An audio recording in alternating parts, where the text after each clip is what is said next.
everyone, and welcome to our stream this morning.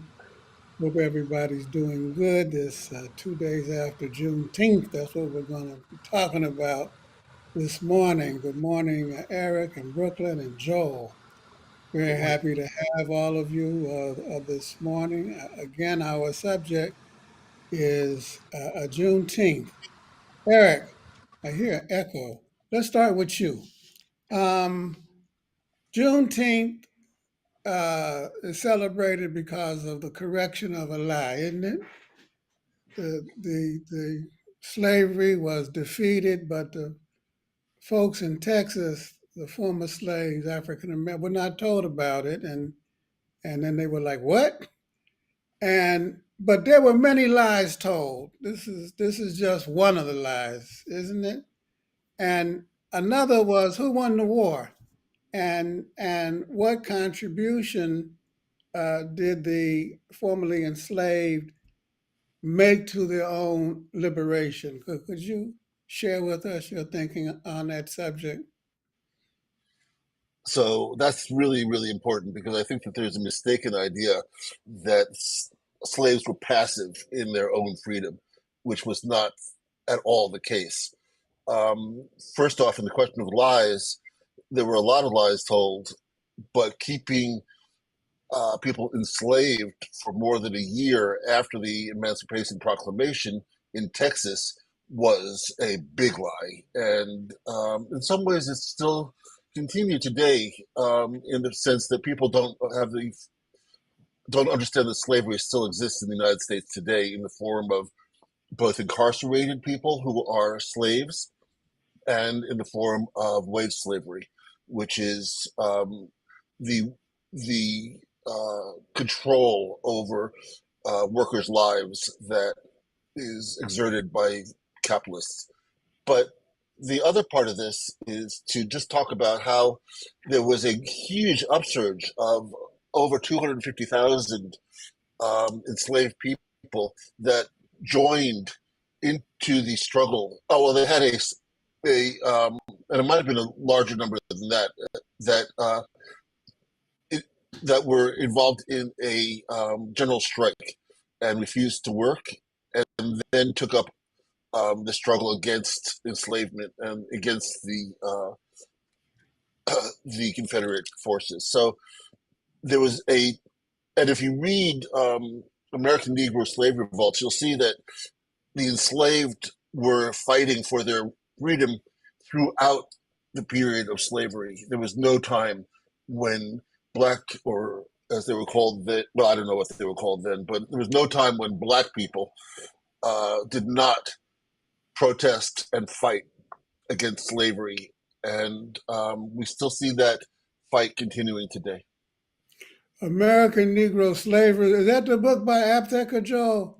I don't remember. I think that was one of the books that Yep. Herbert Yep. Aptheker, who was a party member, a famous Marxist historian, close associate of Du Bois. I believe Aptheker edited Du Bois's papers. Joel, Eric talked about the Emancipation Proclamation, but that was a bit of a mixed bag, wasn't it? I mean, they granted slavery to Lincoln, granted slavery to those slaves that were in the Confederacy, of which I don't think they had any control over because they formed a separate country there for a minute. And so, you want to talk a little bit about that history? Yeah. You're right. The Emancipation Proclamation focused on parts of the South that were not controlled by the Union military forces. And to just follow up on Eric's comments, the general strike saw tens of thousands of African Americans fleeing enslavement to U.S. military lines, right? And that particular action forced U.S. generals and ultimately Abraham Lincoln to agree that the war was about the end of slavery. And that sort of culminates in the Emancipation Proclamation. But initially, they had really only sought a reunification of of the Union, etc. They were fighting a sort of a very basic, very basic political war that African Americans turned into a war against slavery with their actions. Turned into a war against slavery by their actions. And there's some important things that happened that are kind of minimized now, you know. One distortion was that the war started after the firing on, what was it, Fort Sumter or something like that. But there was a earlier battle, wasn't it, that was ushered in by John Brown when they Mhm. went to Harper's Ferry and sparked that rebellion, and that was one of the first uh, battles.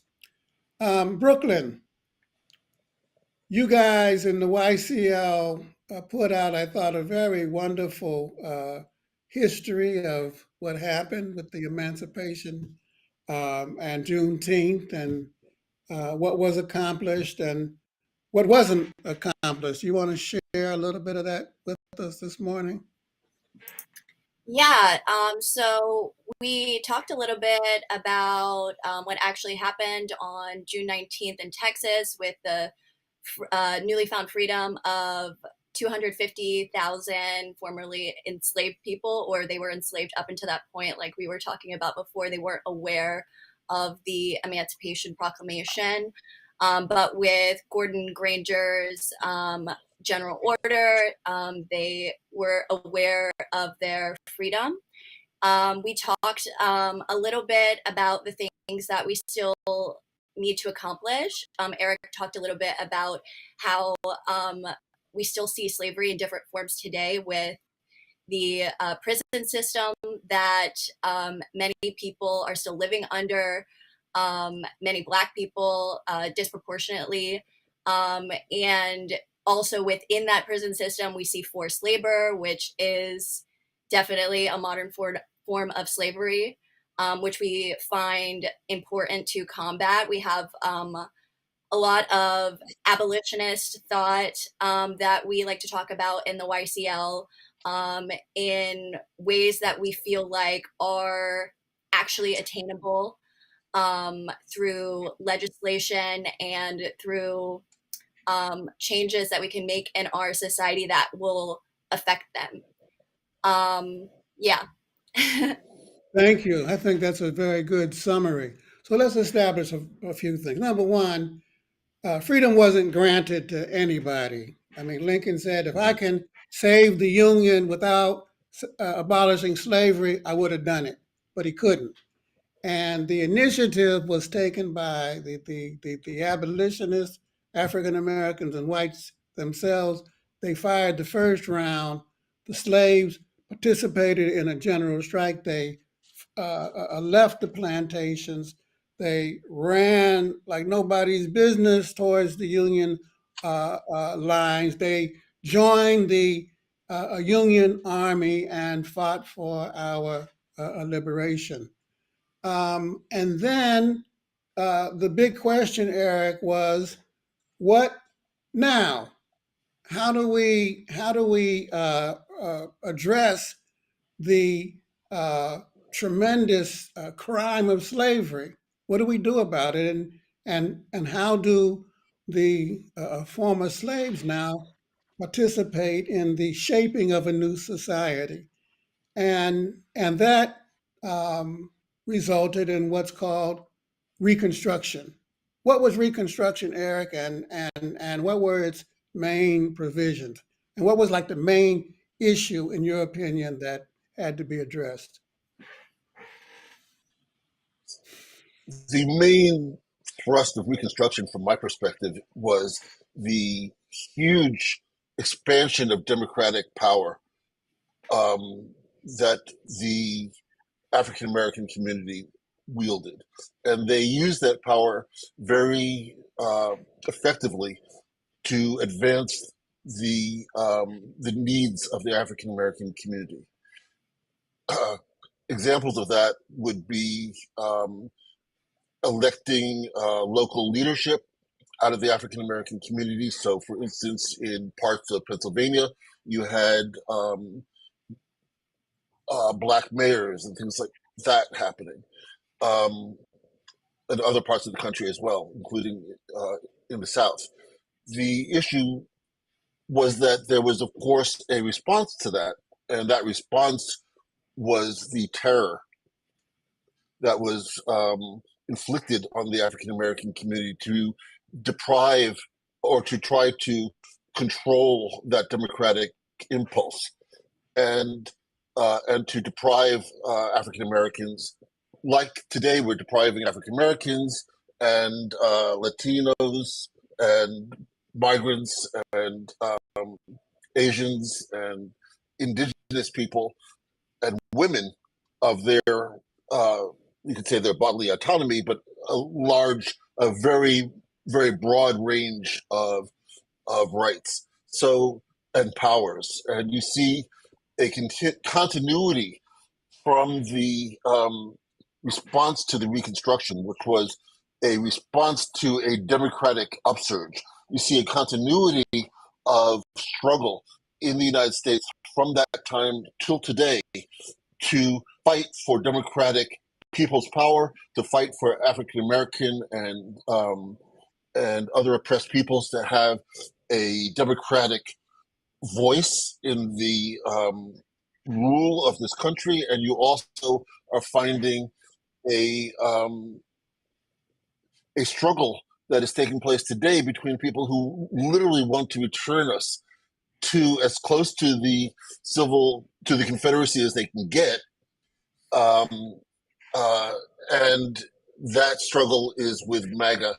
And you see the African American community taking a leadership role in that struggle and fighting for the democratic rights, not just of African Americans, but of all working people in the country. And that's Because why we it's call them neo-Confederates, right? That's right. That's why we call them neo-Confederates, because they want to Hmm. take us either back to an old form of Confederacy or a new form of slavery. So Joel, big issue. You a civil war was fought.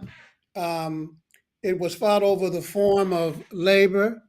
There was for one of the first times in history, a huge uh, liberation and expropriation of property in the form of human beings, right?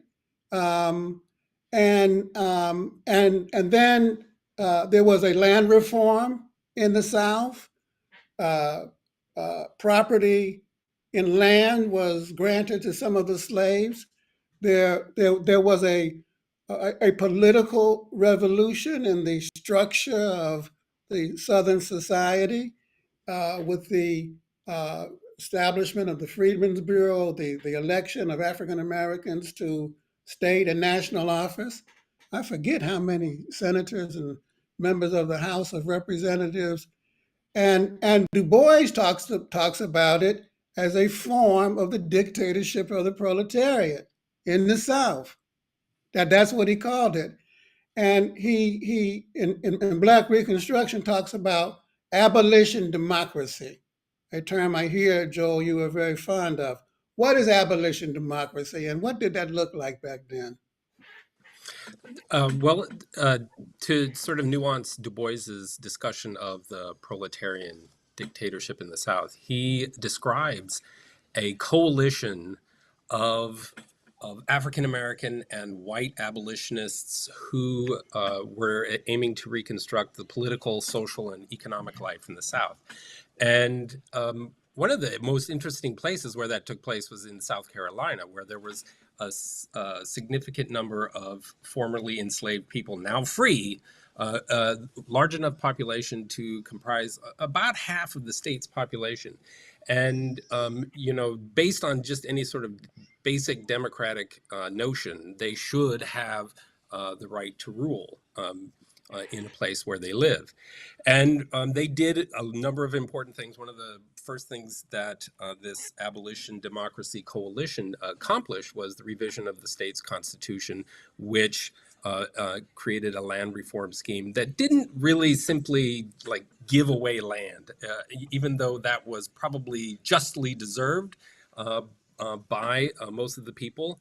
But it essentially was a scheme based on low interest rate loans and sales of land that had been confiscated. And we have to remember that the confiscation of some of this land was from planters who had devised a war to destroy a country in order to protect their system of racial enslavement, right? That was their idea, that was their goal.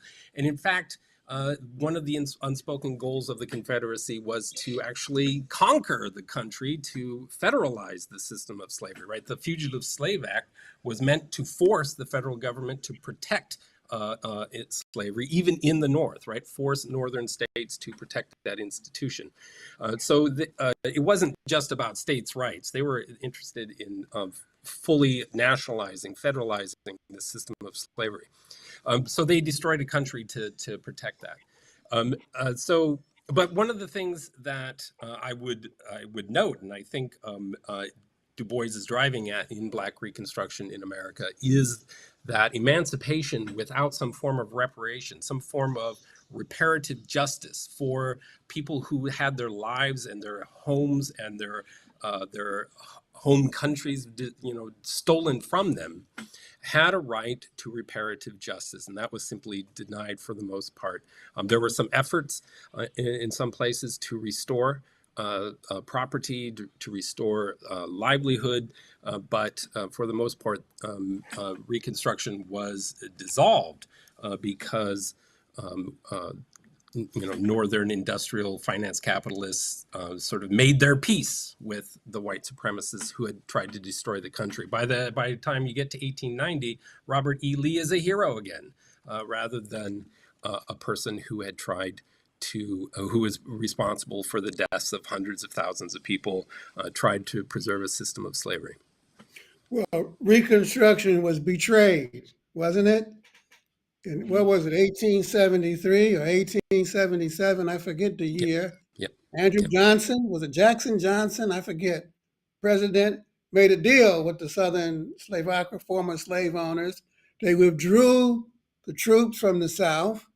And when that happened, all hell broke loose and the Klan rose again, and there was terror visited upon the former slaves and the poor whites as well. And the slave owners came back to power. And then you had the black codes and everything else. Brooklyn, Joel uses a concept of restorative justice. I don't think you said restorative. You said reparative, I think, or something like that. We call it taking special compensatory measures to address past inequality. In other words, affirmative action. Affirmative action. Back then, they promised 40 acres and a mule. We never got our 40 acres and a mule, and we really never got full affirmative action. The second Reconstruction, the Civil Rights Acts during the 1960s, Brooklyn, gave us formal legal equality. But Henry Winston, in his book Strategy for a Black Agenda, talks about the need to build on that formal political equality to achieve economic equality. Providing what we call reparations today to address past inequalities. What could happen with respect to young people today in terms of addressing the school to prison pipeline and other forms of oppression that would begin to make up for the history of discrimination against Black, Latino, and other youth of color, in your opinion? Yeah, I think that one of the most basic things that we can address is obviously poverty, that affects people of color mostly, greater wealth equality, putting more money into social programs, welfare programs, um, putting money directly into the communities, into schools, keeping police and military people out of our schools, keeping police out of our neighborhoods, um, and putting money into free higher education for people would definitely be a way to offer some justice to people who today might not have the means to go to college if they want to, go to a trade school if they want to. Um, Putting money into the fight for our climate and our neighborhoods, clean air, um, into our health, into our healthcare systems, basically putting money into all of our basic needs that allow people to thrive and to build the kind of lives that the American dream kind of sells us that's never really been offered to most of the people here. And most specifically, in our country, Black people, Indigenous people, immigrants, people who are really blocked off from achieving those things that we might consider to be basic things that people should have in their lives. Eric, um, look, uh, Brooklyn just outlined a radical program for change. And we saw, and we made the argument at the convention that during the pandemic, a number of radical things happened. They passed a child tax credit. Several million children for 2 years or so were taken out of poverty. Then they threw them back into poverty. They granted checks for I don't know, I got two or three, $1,200, $1,300 checks, I went and bought myself a scooter, which is a whole nother story. Because my insurance company wouldn't buy me one. They said, you don't need it. So I, I was forced to go take my little and buy myself a scooter. Um, they granted money to small businesses. They bailed out the small businesses. They stopped uh, people from being evicted 2, 3 times, so on and so forth. But Eric, they keep telling us that the money's not there. What could a third reconstruction? What is the third reconstruction? Some of the measures of which Brooklyn just outlined, maybe. What is it, and what could it accomplish? Third Reconstruction, and I have to say that, well, the Third Reconstruction is really about uh, focusing on the needs of the subsistence needs of workers and people generally in this country who are not rich, and the and building the democratic power to fight for those needs. I think is associated with that. The There is a huge movement or a growing movement, let's put it like that, around this idea of third reconstruction. And the Poor People's Campaign is one example of how they're organizing for that and pushing for that. But I think that at the heart of the reconstruction is this idea that if there's a political will, we can do anything. And if you look at the obscene $1 trillion that we're putting into the military, and you think about the blank check for the military, it is clear that all of the problems of the working people in this country could be resolved. There is no limit on the money other than the fact that there is no political will. And I think that is the central struggle that we're talking about. And one part of that struggle is to move the money out of the military budget, which is being used to oppress people around the world, oppress workers around the world, and take that money and build the infrastructure for healthy lives of working people in this country, and also to address the inequities of life in this country for African Americans, for migrants, for women, and for others who are treated like second-class citizens and who are not even paid adequately for their subsistence when they show up at work every day. Joe, that's a very lofty and nice and utopian thing that Eric is talking about, this wish list. But given the political structure of the United States, is that really realistic? I mean, is that really possible? Is it? I mean, Yeah. we have, Reparations is a normal part of the justice system. Consider when Donald Trump was found guilty of sexually assaulting a woman, he was ordered to pay $85 million to repair that injustice. That's a normal feature. And if you think about some of the issues that we talked about already, forced labor in prisons. I just read an article today about Walmart. It profits enormously from the production of food products that people eat every day that are manufactured and processed and packaged by imprisoned people. And that's not a free choice. That's forced labor. That's a crime that the United States government has frequently accused other governments that it doesn't like of doing, right? It would be reasonable for us to consider Walmart as somebody who has to pay reparations for that kind of crime.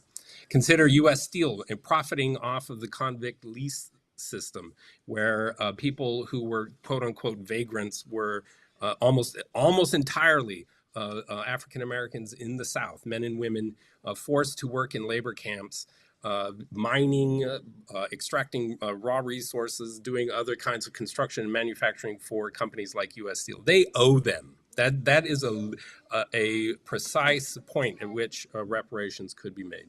Yes, and the struggle for reparations. I mean, it has been the case normally, historically, that emancipation schemes in the United States, in the colonial era, in the British Empire, the French Empire, going all the way into the late 19th century, emancipation schemes were always organized around the enslaved people being forced to pay for their freedom, right? Pay money, continue with other kinds of forced labor schemes, paying bonds, etc., right?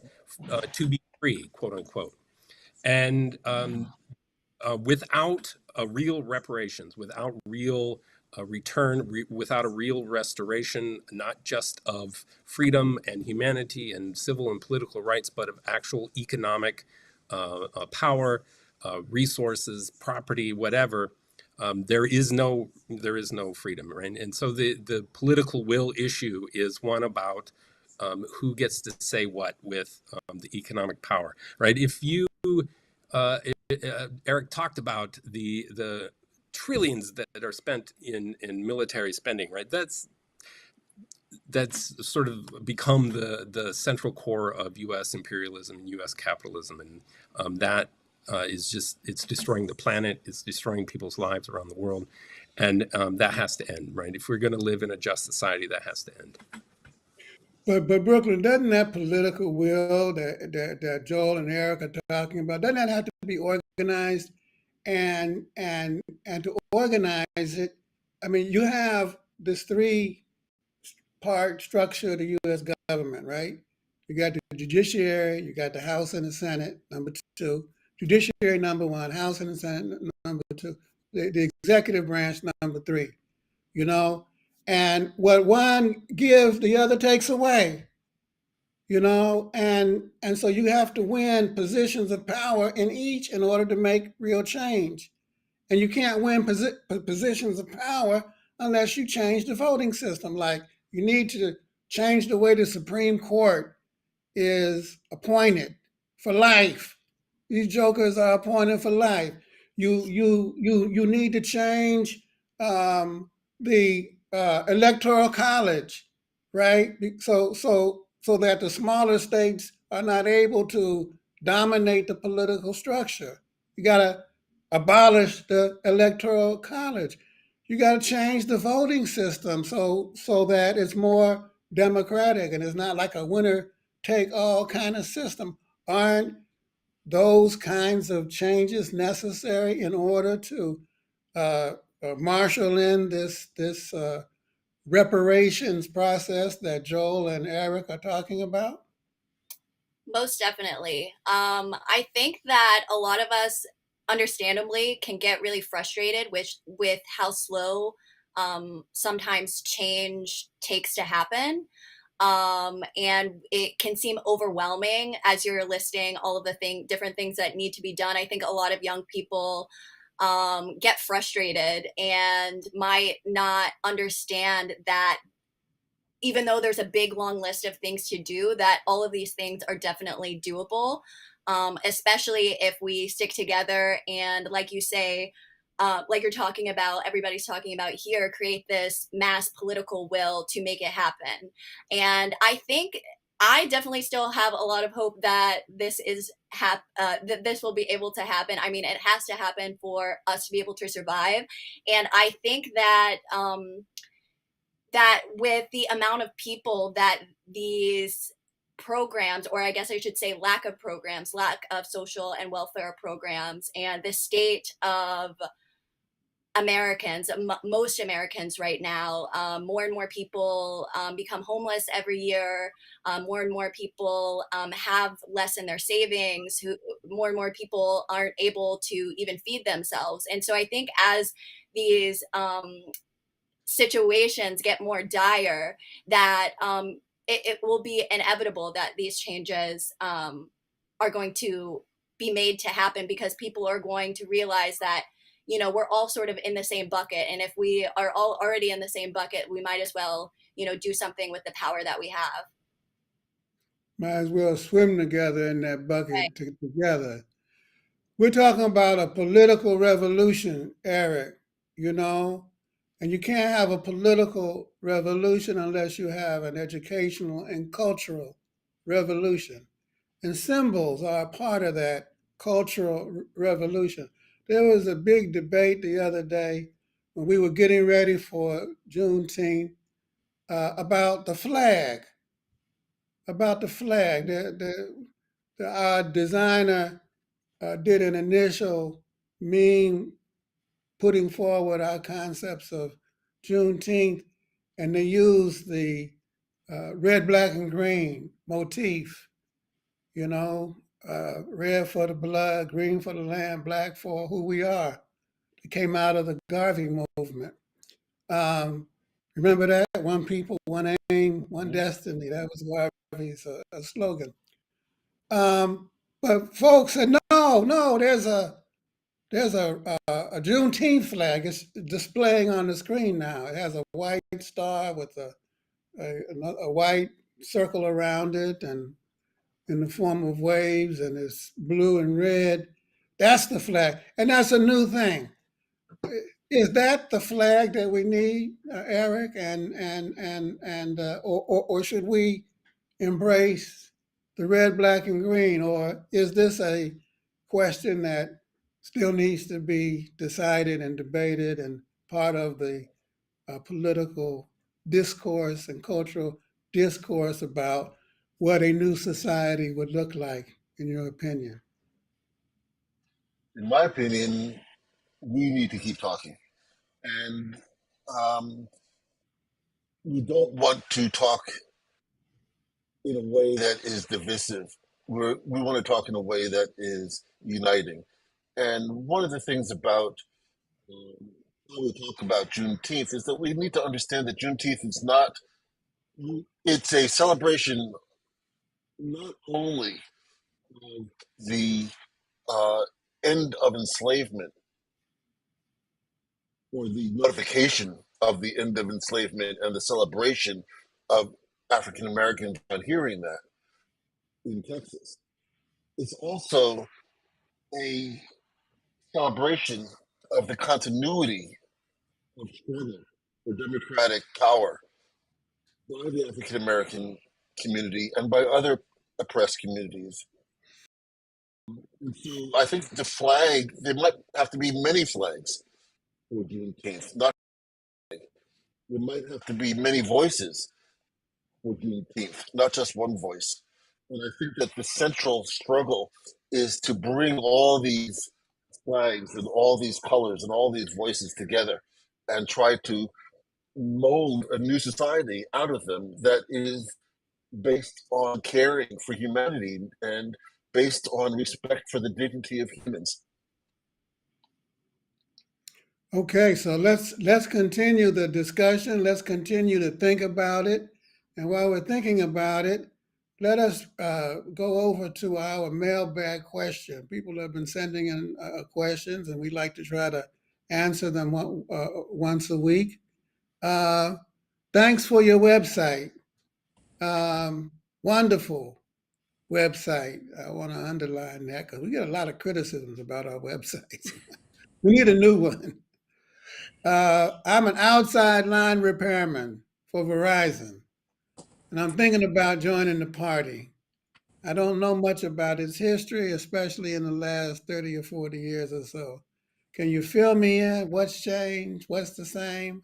What are y'all planning to do in the future? You just had a convention. What are your? I added that part, but it's something that needs to be defined. Joe, what have we been doing for the last 30 or 40 years? Quite a lot, actually.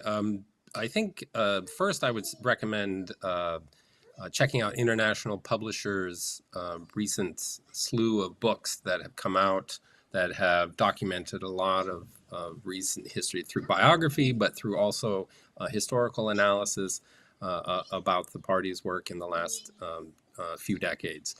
I think that there was one of the things we talked about in Michigan recently was that with the collapse of the Soviet Union and the sort of general malaise that followed the decline in radical thought, there was kind of going back about 30 years, to refer to the person's question. There was a decline in sort of radical and Marxist and socialist-oriented organizing and in social movement building. But that moment was secured and preserved. The parties, for example, has preserved itself and moved forward and has begun a process of rebuilding and growth in the present, and I think that's one of the big accomplishments of the party nationally in the last few 5-year chunks, I guess, a decade or so, that has proven worthwhile. So, but I would recommend taking a look at the international publisher website and finding those recently published books that discuss a lot of that history. So, Eric, you were around back then, 25, 30 years ago. What Joe makes an important point. Soviet Union collapsed. Everybody went crazy. Socialism is dead. It's the end of history. Party split, lost a lot of great people, but the party was preserved. And then came the turn of the century, and 6 or 7 years later, there was this capitalist triumphalism, and the bourgeoisie went crazy. They were buying. There was this financialization of capital, right? And they were speculating like nobody's business on the stock market, and a big chunk of them started selling subprime loans to Black people, Latinos, elderly people, and they almost brought down the goddamn world economy. I mean, really, we talk about racism being the Achilles heel of capitalism. Well, that was a great example of it, you know, and nobody went to jail for it. But then there was this explosion of protest, 2007, 2008, 2009. there was the Obama mass movement for a black person for the presidency. Then there was Occupy. My puppy turned 4 years old. Did the Communist Party play a role in that? Eric, can't hear you, brother. The Communist Party played a role um, in Occupy, in the election of Obama. Um, Though we didn't endorse Obama, we were activists in uh, in that democratic struggle, and My favorite photo. and we were, but I think that one of the things that I want to really focus people's attention on is growth and the growth of the party since in the recent period, which is really takes a different form than it took when I was a youth.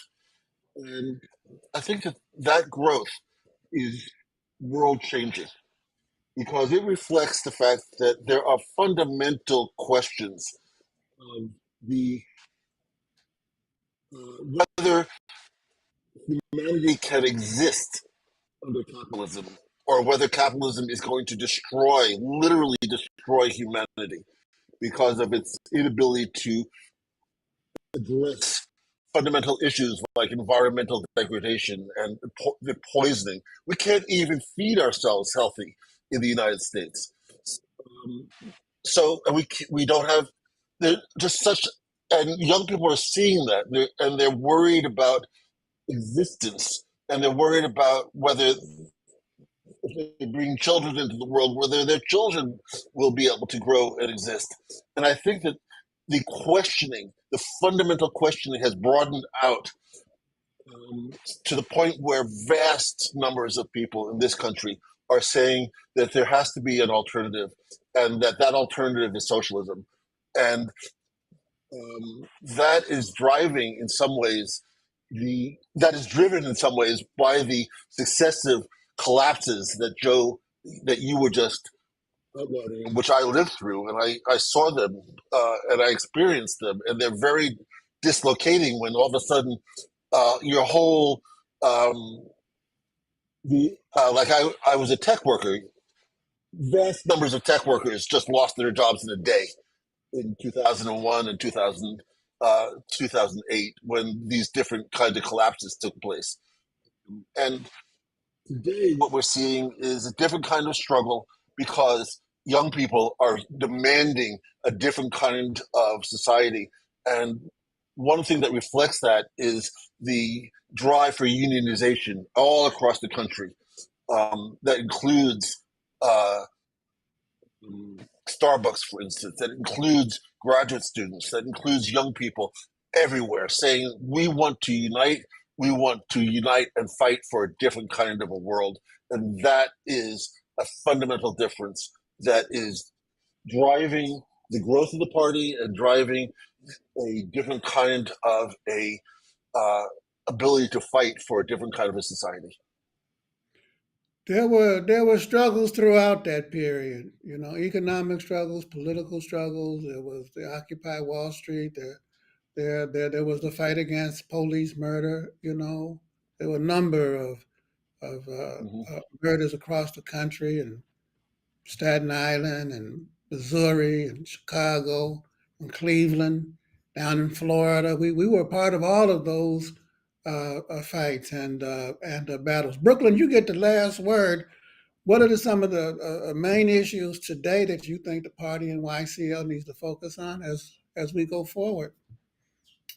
I think it's hard to pick just one, obviously, but I think that moving forward, that we should continue our focus on social justice issues like the fight for LGBT rights, the fight for women's rights and social equality, the fight against police brutality, a, a, a big focus as we go through the next couple of years on climate change. I'm already feeling the heat here in New York City. It's a lot, so I can't imagine what other people in other parts of the world are experiencing.